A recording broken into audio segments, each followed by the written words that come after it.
Hey everyone, thank you so much for tuning into channel McFae. My name is M.c.F.a.e, but you can just go ahead and call me Heyy. Now, if this is your first time tuning into the channel, please make sure you like and subscribe as we, you and me, are taking this journey to raise our consciousness by bettering our lives and achieving all of our goals through law of attraction principles and self-discipline.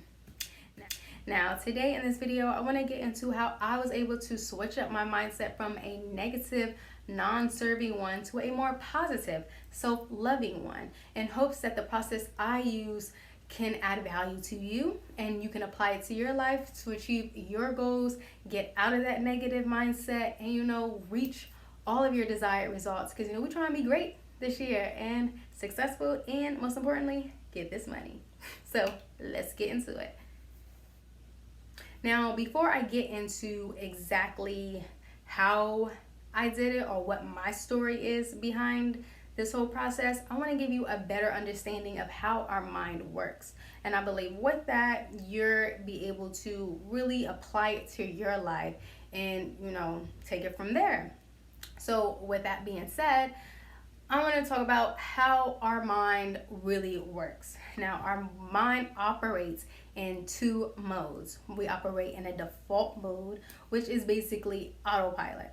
Now, the autopilot mode is basically a series of neurons that gets automated into our mind through the reticular activating system.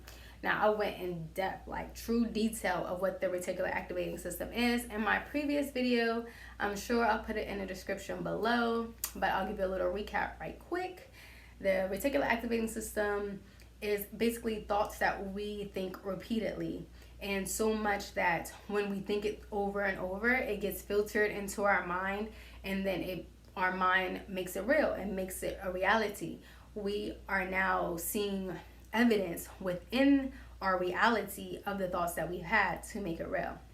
Now, a really quick example of that I'm going to say is like, if you say you have no social life, like my social life is trash, like that is a thought that you have all the time and or statements that you're making every day, then through the reticular activating system, it's going to come up with evidence that supports that thought. So let's just say you, on a Saturday, started your day like at 8 a.m. You went to the gym. You and your friend was kicking it at the gym. Y'all went to the movies. Y'all then had brunch. Went shopping, went to the mall. You had a full day with your friend, but you're home by Saturday at 8 o'clock, probably bored, strolling on Instagram. Your mind is going to take that one evidence, like that 8 o'clock day, and is going to point out like, hey, you have no social life because you're at home on a Saturday night and you have nothing to do. You're bored right now. It's going to make that evident. It's going to amplify that one situation, even though your whole Saturday was packed. Like, you went to the gym, you and your friend had a good time, you went to brunch, you went to the movies, you did all of that with your day. But it's not even going to pay attention to that. It's not going to You're not going to be reminded of that. It's not going to be amplified because you already put in your mind that you have no social life. So it's going to take the last half of that Saturday, that from 8 o'clock on out, and when you're bored, and it's going to say, yo, your life is trash. You have no social life. And it's going to make that real because of the reticular activating system. Now, because we have certain thoughts that are filtered through our reticular activating system, it puts our mind on autopilot. So it just automatically sails there when we're not consciously thinking. It's basically when we're daydreaming, or if you ever, because I know I've been doing this a lot lately, unfortunately, but it's like when I'm reading a book and I read the pages, like I'm reading the words, but I can be done with that page and be like, wait, what did this page even say? Like, I don't even remember this because I was thinking about something else. My mind consciously was somewhere else. So I was unconsciously reading the pages and I was daydreaming somewhere else. That's when we're in autopilot. Now, according to Dan Gilbert of Harvard, he is the author of Stumbling on Happiness. He says that we operate out of the default mode 46.9% of the day. That's crazy because that's basically half of the day we are not thinking about our actions. We are not thinking about our thoughts. So with that, we are going to be repeating our actions and behaviors and getting the same results. So if you have goals of maybe getting some more money in your bank account, adding an extra zero on it, but you're going through the motions, your mind is on autopilot, you're going to be repeating the same actions that you were. So you're more than likely your bank account's not going to grow because you're going to be doing the same things that keep their bank account steady. But there's hope, because there is another mode that our mind works in, and that is the direct mode. Now, the direct mode is when we take deliberate steps and have deliberate thoughts and actions within our mind to reach a desired goal and have desired results. It is when we are present and in the moment and aware of our surroundings and our environment in order to change it and make the moves that are going to be in line with our goals. So with that, we have choices. We have choices in the way we think. Which is good if we use it to our advantage. We can either repeat and get the same actions and results, or we can take deliberate steps in our thoughts and evolve it. And just like anything else, moving into the direct mode of thinking, it is a skill. It is a skill that can be learned and it can be mastered. But it's a process, and it's going to take time. It's not just going to be a one and done thing. It's a process that has to be repeated over and over and over. It has to switch up the whole pattern, and that's how we move it into a default. That's how we can consciously not be thinking of what we're doing, but we're still making positive moves to our desired goals. We have to change up our whole habit, basically change up your whole character and how you see things, change up your whole perspective of life. And once you're able to do that, you will see things manifest within your life. You will see your goals manifest within your life.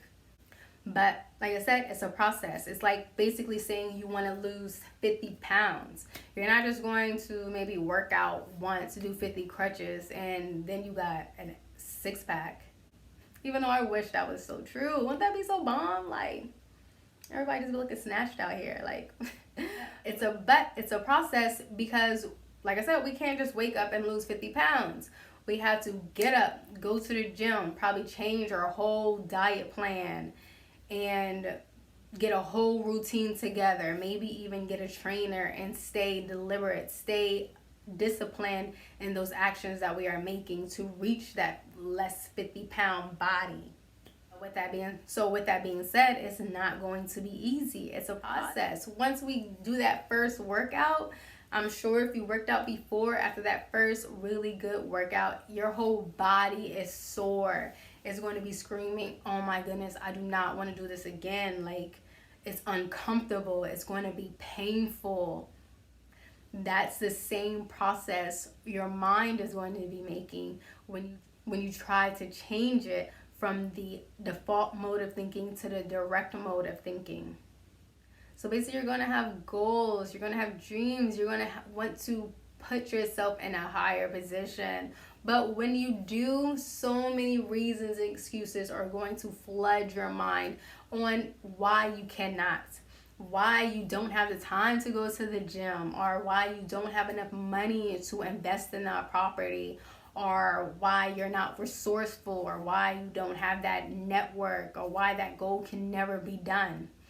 So many of these ideas are going to start flooding your brain, because that's your default mind fighting these direct thoughts that you're having. It's not going to want to change. It's not going to want to switch it up, simply because it is unfamiliar. This is a new process, and really that's just your mind kind of protecting you, because we've been trained to think like this. We've been trained, our default mind went through a whole process itself as well, through maybe society, through friends, through family, or maybe through your past relationships or past experiences where you've been rejected before, and your mind basically doesn't want to put you through that again. It's protecting you.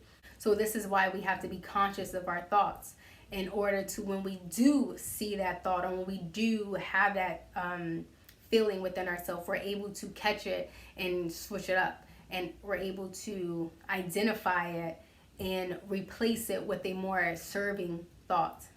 Have the process I applied with it was identifying those negative thoughts, being aware of that negative thing I was doing that was basically stealing my whole life from me, was putting me into this negative vibe and this negative energy. I was able to identify it and know that, you know what, that's not what I want to feel anymore. That's not what I want to be anymore.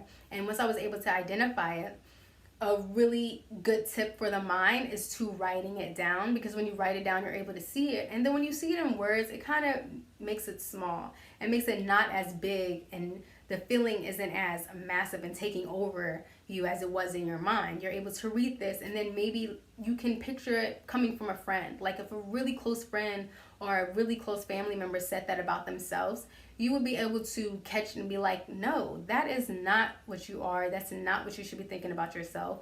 And you're able to really feel the love that you have for them, and you're able to counteract that. So when you write it down, I always picture it as something like a friend was saying, and I could be like, that's not true.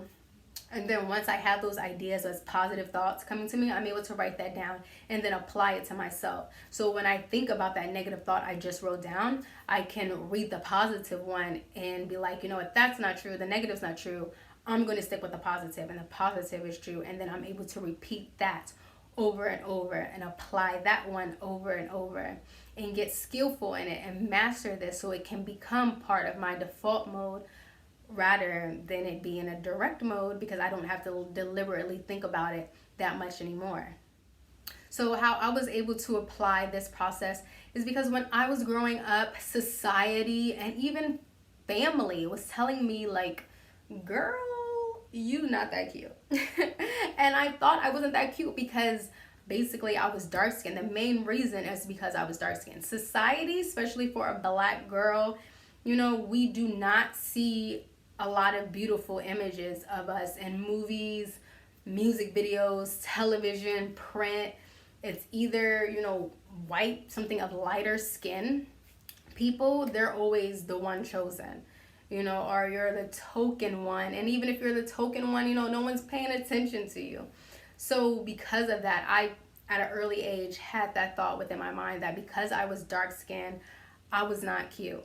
I was not cute at all, you know, and because I had that thought, it was through my reticular activating system, because I thought that so much, it filtered it, and through the reticular activating system, it made it real. It showed me evidence. So whenever I would turn on the TV, I would always see, okay, it's a white girl or the light-skinned girl getting, you know, all the love, or the black girl, if she was even in the show, you know, because sometimes we won't even be making an appearance.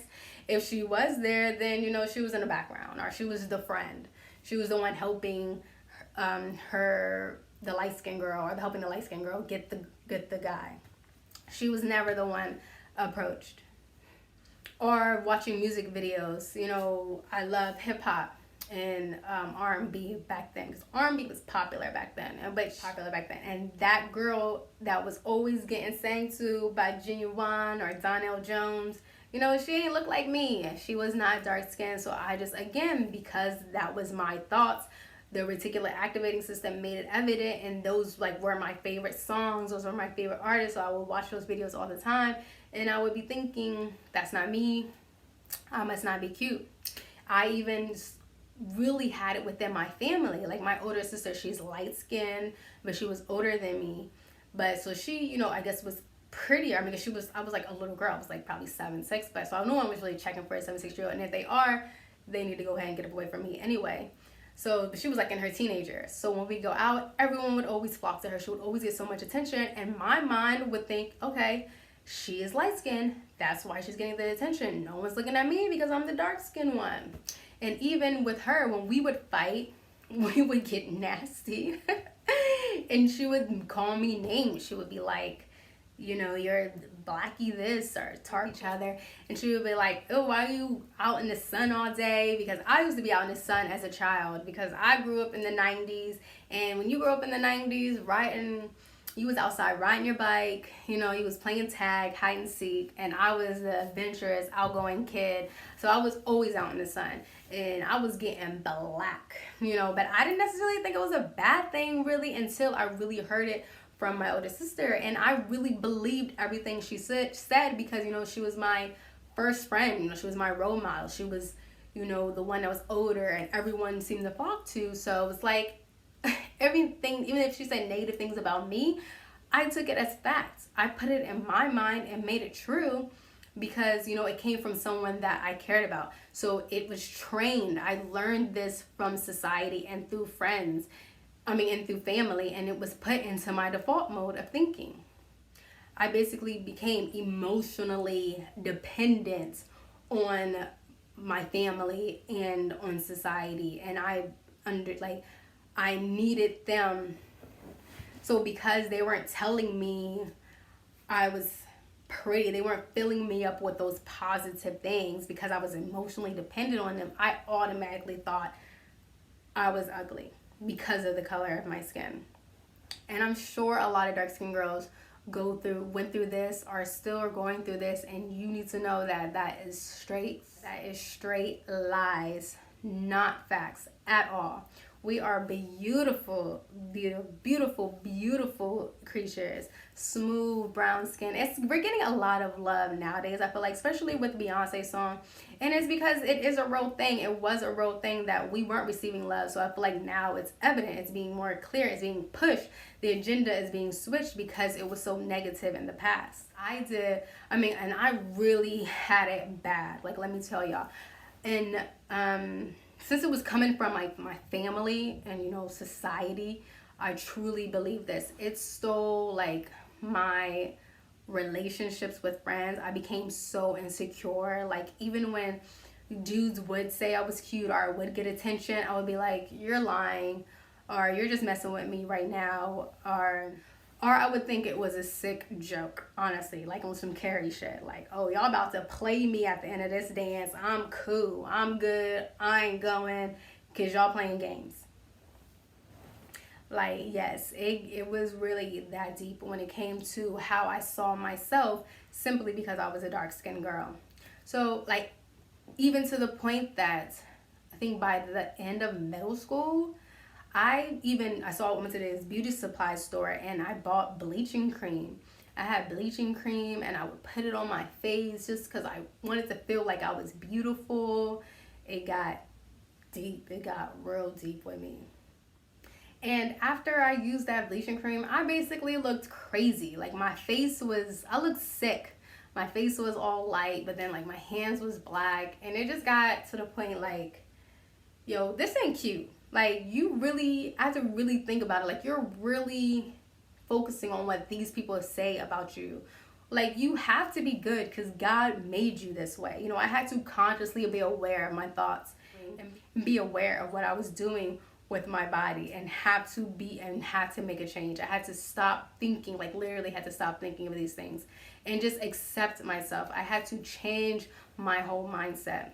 And how I was able to do that, I had to identify the negative thoughts I was having. I had to identify where it was coming from. So the negative thought I was having was I didn't think I was cute because I was dark skinned. And it was coming from family and it was coming from society. But when I was able to identify the thought, identify that limiting belief, I was able to stop it. I was able to switch it up. And I said, you know, actually, dark-skinned girls are beautiful. Dark-skinned girls do get love, and they do get, Lauryn Hill was always, I had to, like, blow her up in my mind, look at everything she was doing, like, when my thoughts would be like, no, dark-skinned girls are X, Y, and Z because of this. I'd be like, no. Then my conscious mind came into it and be like, you know what, actually, Lauryn Hill doesn't apply to that reason because of X, Y, and Z. And then Gabrielle Union was a dark-skinned girl. And I'm like, she was on Bring It On. She won the competition. Like, she was doing her thing. I had to identify those limiting beliefs and then counteract it with positive ones and then repeat it and apply it. I had to tell my sister, shut it up, okay? Just because I'm in the sun, that don't mean I'm not cute. We got the same mom and the same dad. So if I look ugly, girl, you do too. You know what I'm saying? I had to switch up my whole mindset. I had to get confidence within myself and then who I am. And then with that, my whole mindset changed. I then believed the story, like the stuff I would hear all the time. Like, you know what? You're a pretty brown skin girl. I didn't have to think that they were going to carry me at the end of the party or anything. That's so crazy to think. But it's a real thing. It's a real thing that I really went through. So if a young girl is watching this, like, I'm here for you right now. Please hit me up and let me know, because please hit me up this, because you are not alone in this, not at all, baby girl. But it was a process. It wasn't like, okay, I'm going to stop doing this, I'm going to stop thinking this way, and life is going to change for me. No, it was a deliberate action I had to do, and it really lasted years that I was able to do it, make it a habit, and consciously not even have to even think that anymore. Like, that's not even a thought in my mind anymore, to think that I'm not cute because I'm dark skinned. That's not a thought at all. But it was a process in order for me to move there. It took me some years, and it cost me basically friendships because I was so insecure. It cost me my happiness because I was depressed. I was so subconscious about how I looked. And I had to identify those things that it was costing me and really think to myself, do I want to repeat this in my life? Do I want to be 30, 40 years old, being so insecure and, not taking risk and going out and doing certain things and meeting new people because of how I feel about myself? I had to see how my life looked 10 years ahead if I still had those beliefs, and it was not positive. It was not something that was going to benefit my life. It was not how I saw my life. It is not how I wanted my life to continue. So once I was able to identify it, I was able to see what it was costing me if I kept repeating those thoughts within my life. And then once I saw that it was negative and it was not going the direction I wanted to, I was able to better get a hold of my thoughts and wanting to deliberately change them, change my whole mindset to a more positive one that is beneficial to me and my life, to reaching my goals and how I truly saw myself, how I truly felt about myself. Because everyone has to feel good about yourself. If you really let go of all the BS, everything that you've been trained by society, your friends or your family, what they really told you, when you really let that go, you would get back to your core. You would get back to who you are and how you feel good about yourself. When we were babies, when we were young, before the society and everything else got into our mind, before other people's fear was placed upon us, we were happy. We were cool with who we were. We didn't care about any of that. Once you get back to that, and you can, that's when your life will take off, and that's when you will reach all your goals and your desired results. Because it is a skill. Habit, basically, our way of thinking is a habit, and habits can be learned and unlearned. We just have to master it. But it can happen if we apply the process. So just recapping again, just identify that negative thought that you're having, and then see how your life would be if you continue to have this negative thought within your life. Are you going to reach all your goals? Are you see yourself being that person that you always wanted to be? Do you see yourself losing that weight, or do you see yourself getting married or getting that guy?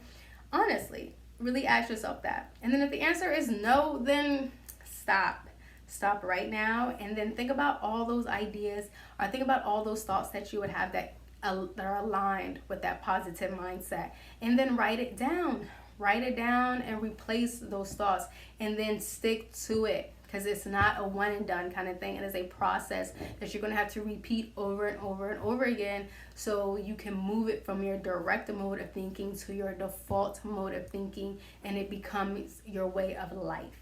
All right. So I hope this video was helpful, and I hope that this is a start to a very positive change within your life for this new year. And like I said, we're gonna be successful and get this money, because manifestations are coming fast and easy. And all my beautiful dark skin, brown skin girls, this video is for you. I want you to know that you are beautiful, baby girl. Don't let nobody else tell you different. All right. Mwah. See you next week. Bye.